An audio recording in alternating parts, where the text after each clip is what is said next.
Bonjour toi, aujourd'hui je voudrais te dire que je réussirai. Commençons par lire ce passage de la Bible.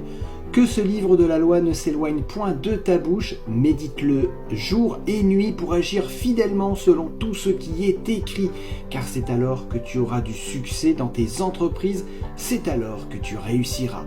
Pendant des années, j'ai caressé le rêve de passer mon doctorat. Je travaillais ma thèse à l'université de Montpellier. Puis je déménageais à Pau, une belle ville du sud-ouest de la France. La distance et mes occupations m'empêchèrent de terminer mes recherches dans les délais prévus. Pourtant, malgré des activités très prenantes, je gardais à mon esprit ce rêve.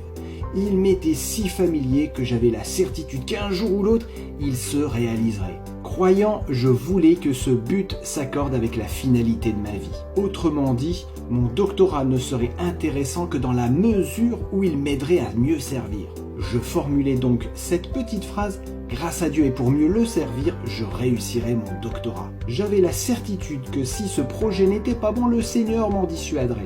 Dans le cas contraire, il me donnerait l'occasion de le concrétiser. C'est ce qui arriva 10 années plus tard. Entre-temps, j'appris une langue étrangère, fis de la télévision, de la radio, organisé un service de presse, encouragé le lancement d'une dizaine de radios locales. Mes recherches s'inscrivaient dans le cadre de mes activités. Elles ne me coupèrent pas du monde, bien au contraire. La pensée positive est une semence, mais il y a de bonnes et de mauvaises semences. Imagine par exemple que du matin au soir, tu prononces la formule suivante: « Je serai riche et puissant ». Cette idée va t'habiter. Elle va te demander des comptes, des résultats. Comme un être vivant, elle aura ses exigences. Imagine que pour une raison ou pour une autre, tu n'arrives pas à t'enrichir par les voies légales. Que risque-t-il de se passer? Tu seras sans doute malheureux. Tu auras l'impression d'avoir raté ta vie. Peut-être utiliseras-tu des méthodes illégales, la corruption, des trafics divers, le mensonge, le vol pour atteindre ton but.